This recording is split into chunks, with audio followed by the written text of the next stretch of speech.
Thank you, Nicole. Are you seeing this slide? Awesome. Good. Well, good afternoon. Happy Friday indeed. Great to be with you. I appreciate the invitation to share some remarks about meaning making with all of you. And I want to disclose initially that I comment this as a physician and as a medical educator. So most of my comments are related to physicians, medical students, and the education of physicians and medical students, but I think have broad applicability across all health-related disciplines. So hopefully you'll find some important information here. I'm basically going to be making a presentation in, let's see, my slides won't advance.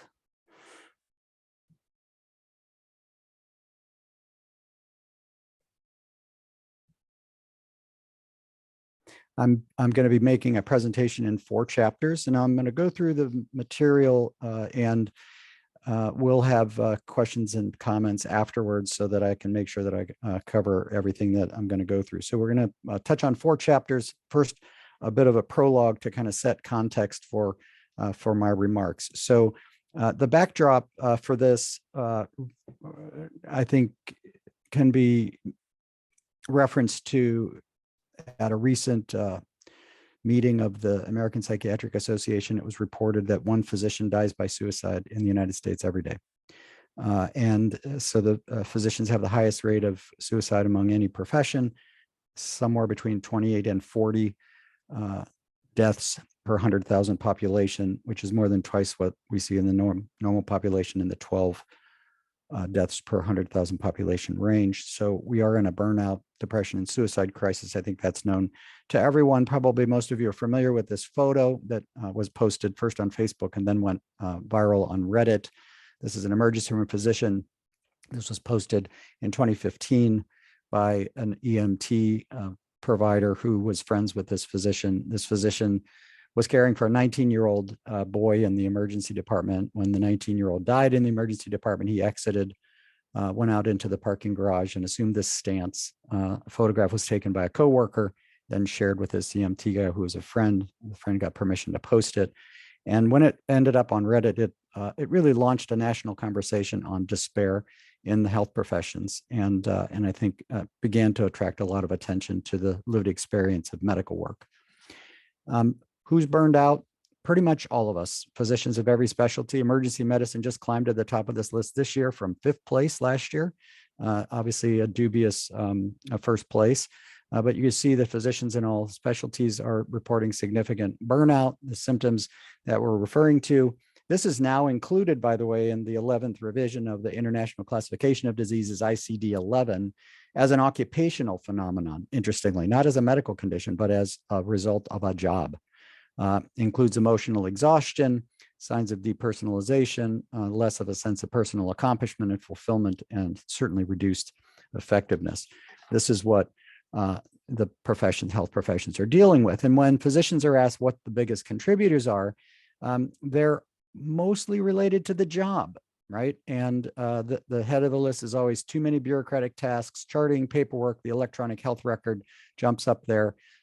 It's all the things that, if you really look at them, are drawing the attention of providers away from their patients and drawing us away from the relationship between the patient and the physician. And when they're asked how bad it is, more than 3/4 of physicians say it's either moderately impactful or strongly and severely impactful on their lives. So this is a real crisis. The good news is when you ask physicians what the most rewarding parts of their job are, persistently at the top of the list is something related to relating to patients, being in a relationship with patients, also being good at what we do, doing good, doing work that matters. But a lot of these things that physicians find rewarding are at their essence involved in the relationship between the patient and the physician.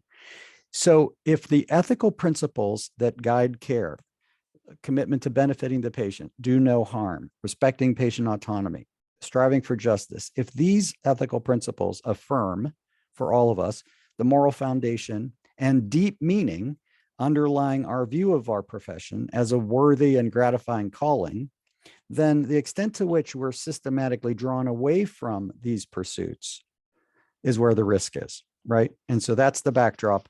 and how do we take this on? Chapter 1, knowledge and landscapes.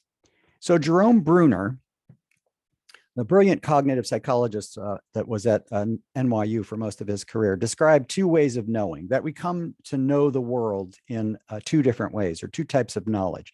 The first of those is what he described as paradigmatic or logico-scientific knowledge. This is the sort of mathematically proven, measurable, explanatory information, and it's very empirical. Its features are logic and measurability and reproducibility and generalizability. This is information that applies to all and the truth. The other mode is what Bruner calls narrative knowledge or narrative knowing, which in his words leads instead to good stories, gripping drama, believable, though not necessarily true, historic accounts.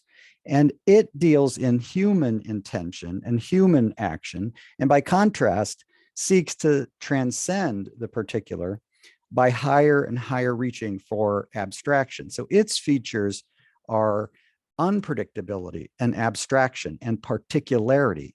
These are particular narratives and possibility. Now, Bruner makes a really interesting observation about logico-scientific thought when he writes that there is a heartlessness to logic. And while he never draws any parallel construction with respect to narrative knowledge, one occurs to me. I would argue that another way of seeing Bruner's two ways of knowing is to say that logico-scientific work is brain work, or logico-scientific knowledge is brain work, and narrative knowledge is heart work. Now, Bruner in his writing, and I in my comments about his writing, we're not trying to devalue the importance of logico-scientific knowledge, because clearly in the health professions, logico-scientific knowledge is essential. But if narrative knowing is, as Ricoeur and others have argued, built upon concern for the human condition, then in medicine, isn't narrative knowledge just as important? So Bruner goes on to develop another very important dyad as he explores the question of what constitutes a good story, which for me, at least, has absolute relevance to what we're talking about today. Bruner's position is that every story constructs two landscapes. One of those he describes as the action landscape, where the events of the story play out. The other is the landscape that he calls the consciousness landscape, which depicts, in his words, what those involved in the action know or think or feel. So one landscape, the action landscape, is what I'll call the landscape of events. And the consciousness landscape is what I'll call the landscape of meaning.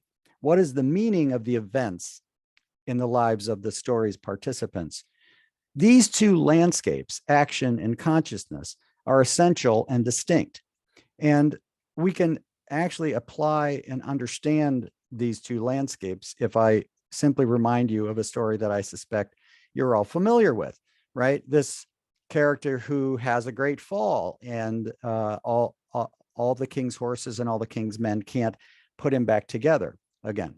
So in reference to that story, Mr. Dumpty's sitting, his calamitous fall from the wall, the arrival of the king's servants on horseback, and all of their futile attempts at Dumpty's reconstruction are the events of the story, right? That's Bruner's action landscape. The king's frustration at his relative impotence to save Mr. Dumpty, the despair we imagine in the tears of Mrs. Dumpty when she learns of the tragedy that has befallen her husband, and the sobering acknowledgement that a life has been lost. Those are the knowing, thinking, feeling parts, the consciousness landscape, which, by the way, are the parts of the story that we don't generally talk about. I love this story because if you operate in the consciousness landscape and contemplate Mr. Dumpty's plight from the consciousness perspective of knowing, thinking, and feeling, you come to understand the meaning of the story, right? This story reminds me that to be a healer requires much more than all the king's horses and all the king's men.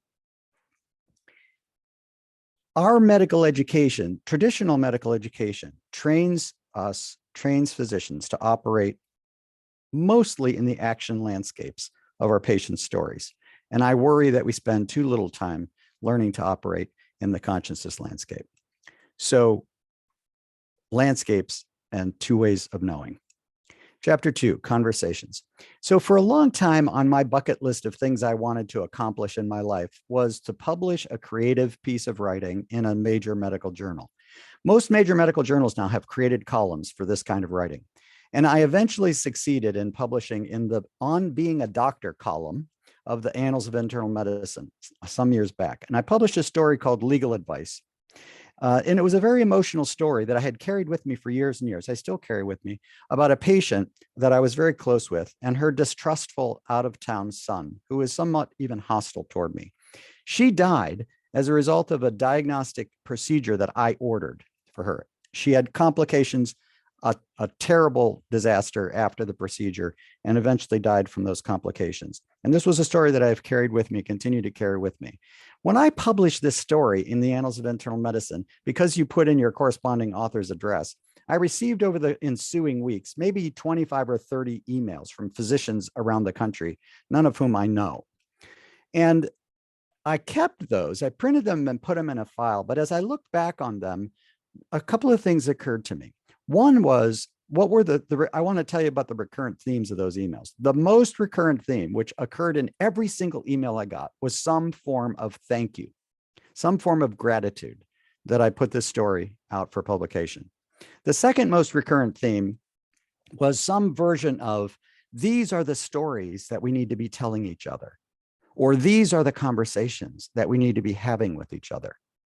And then the third most common theme was the physicians who said, when I get my copy of the Annals of Internal Medicine on my desk, the On Being a Doctor column is the first thing I read. And some said it's the only thing they read. These are the conversations that we need to be having with each other. Chapter 3, consciousness. So my premise here is that students, physicians, we health professionals develop our professional identities too often in wholly self-unattended ways. If we could agree on formation as the action verb, it's truer to say that we are formed by external forces than to say that we form with significant influence from inside.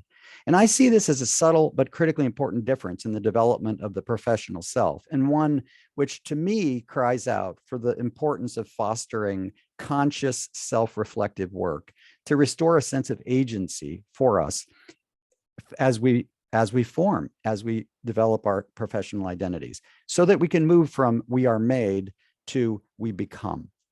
And if you're not conscious of all the bad weather around you, you're not likely to act on that consciousness to protect and defend yourself from the negative consequences of that weather. You're more likely to be harmed, changed in ways that you might even regret, even potentially extinguished. And I don't mean to state it too strongly. So how do we elevate our consciousness? I want to make the argument that to sustain our consciousness requires that we engage in purposeful and deliberate reflection.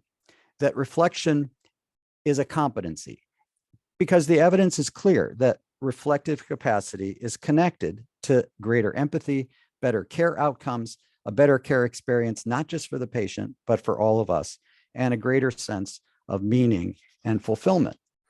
And the approach to nurturing reflection, I want to propose that it needs to be approached not as a singular event or some nebulous sort of ill-defined process, but I think it needs to become a part of a larger ongoing process in the education of physicians and in the experience of physicians and health providers. That is, as an ethos in the medical environment. And I dare say that it doesn't exist in many places.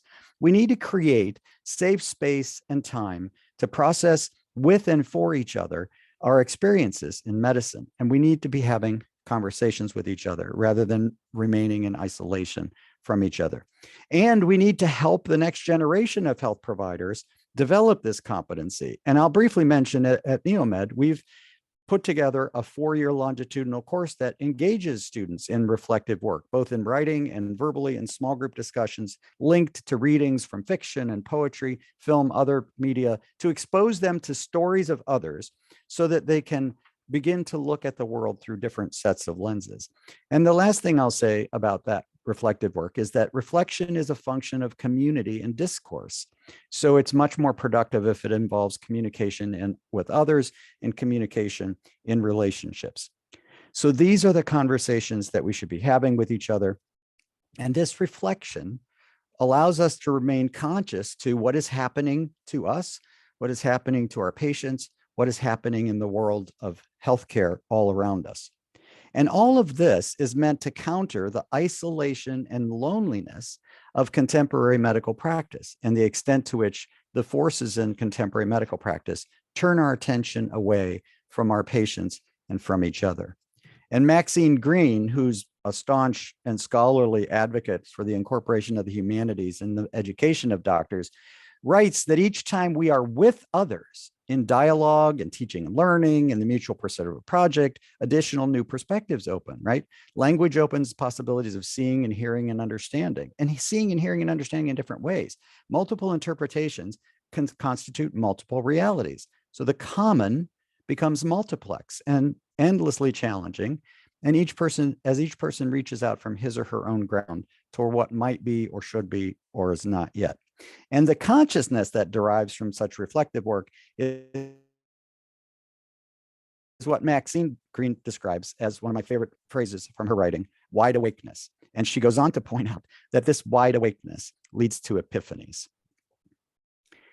Chapter 4, endorsements. So I want to close with some endorsements. I want to leave you with one struggling physician and educator's thoughts about how we might proceed in search of more meaning in our work.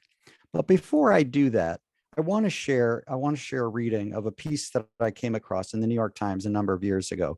And it's a piece which I think speaks to the meaning of our work in a way that I can't personally even approach.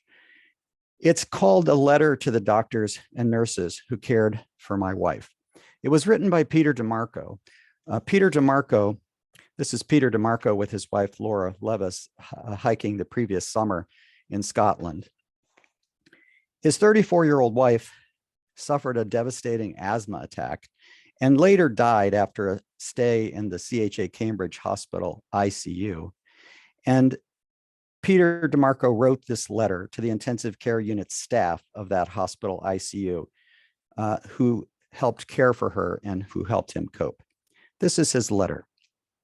As I begin to tell my friends and family about the 7 days you treated my wife, Laura Levis, in what turned out to be the last days of her young life, they stopped me at about the 15th name that I recall.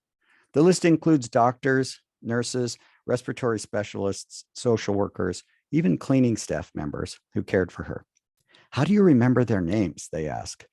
How could I not? I respond. Every single one of you treated Laura with such professionalism and kindness and dignity as she lay unconscious. When she needed shots, you apologized that it was going to hurt a little, whether or not she could hear. When you listened to her heart and lungs through your stethoscopes and her gown began to slip, you pulled it up to respectfully cover her. You spread a blanket, not only when her body temperature needed regulating, but also when the room was just a little cold and you thought she'd sleep more comfortably that way. You cared so greatly for her parents, helping them climb into the room's awkward recliner, fetching them fresh water almost by the hour, and by answering every one of their medical questions with incredible patience.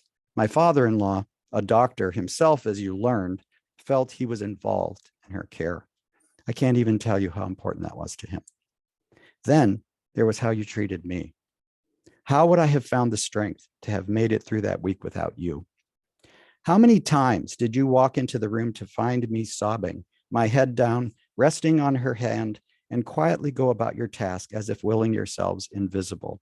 How many times did you help me set up the recliner as close as possible to her bedside, crawling into the mess of wires and tubes around her bed in order to swing her forward just a few feet? How many times did you check in on me to see whether I needed anything, from food to drink, fresh clothes to a hot shower, or to see whether I needed a better explanation of a medical procedure or just someone to talk to? How many times did you hug me and console me when I fell to pieces, or ask about Laura's life and the person she was, taking the time to look at her photos and read the things that I'd written about her? How many times did you deliver bad news with compassionate words, and sadness in your eyes. When I needed to use a computer for an emergency email, you made it happen. When I smuggled in a very special visitor, our tuxedo cat, Cola, for one final lick of Laura's face, you didn't see a thing. And one special evening, you gave me full control to usher into the ICU more than 50 people in Laura's life, from friends to coworkers to college alums to family members. It was an outpouring of love that included guitar playing and opera singing and dancing and new revelations to me about just how deeply my wife had touched people. It was the last great night of our marriage together for both of us, and it wouldn't have happened without your support. There is another moment, actually, a single hour, that I'll never forget. On the final day, as we waited for Laura's organ donor surgery, all I wanted was to be alone with her. But family and friends kept coming to say their goodbyes, and the clock ticked away. About 4 p.m., finally everyone had gone, and I was emotionally and physically exhausted, in need of a nap. So I asked her nurses, Donna and Jen, if they could help me set up the recliner, which was so uncomfortable, but all that I had, next to Laura again. They had a better idea. They asked me to leave the room for a moment, and when I returned, they had shifted Laura to the right side of her bed, leaving just enough room for me to crawl in with her one last time. I asked if they could give us 1 hour without a single interruption, and they nodded, closing the curtains and the doors and shutting off the lights. I nestled my body against hers. She looked so beautiful, and I told her so, stroking her hair and face. Pulling her gown down slightly, I kissed her breasts and laid my head on her chest, feeling it rise and fall with each breath, her heartbeat in my ear. It was our last tender moment as a husband and a wife, and it was more natural and pure and comforting than anything I've ever felt. And then I fell asleep. I will remember that last hour together for the rest of my life. It was a gift beyond gifts. And I have Donna and Jen to thank for it. Really, I have all of you to thank for it. With my eternal love and gratitude, Peter DeMarco. This invitation that we receive into the lives of suffering people is where the meaning is. Go there. This honored invitation to be healers. There's a sacredness to it. There's a grace to it. Go there. And so I offer these endorsements. Process, reflect, and refuel. Carve out time and space to process the experiences of medical work. Have the conversations. Nurture your own authenticity, sustain your own authenticity and the authenticity of others.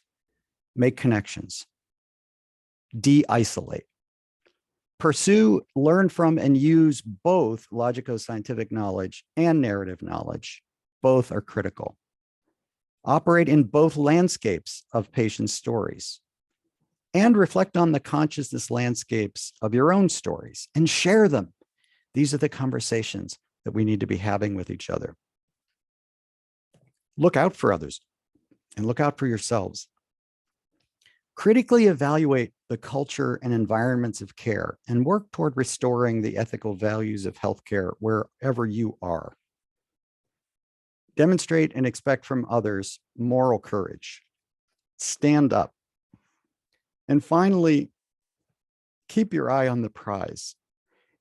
The patient is why we're here. Make it about the patient to the extent that we can get our focus back to what is at its essence a human enterprise between a patient and a caregiver. We can find more meaning in our lives. And so I'll close with the voice of a patient. One of my favorite pieces of writing comes from Anatolia Broyard, who was a literary critic, great writer, suffered and died from prostate cancer, and wrote some elegant essays published in a collection called Intoxicated by My Illness about his experiences with doctors. And this is what he says to us. Not every patient can be saved, but his illness may be eased by the way the doctor responds to him. And in responding to him, the doctor may save himself. But first, he must become a student again. He has to dissect the cadaver of his professional persona He must see that his silence and neutrality are unnatural. It may be necessary to give up some of his authority in exchange for his humanity, but as the old family doctors knew, this is not a bad bargain. In learning to talk to his patients, the doctor may talk himself back into loving his work.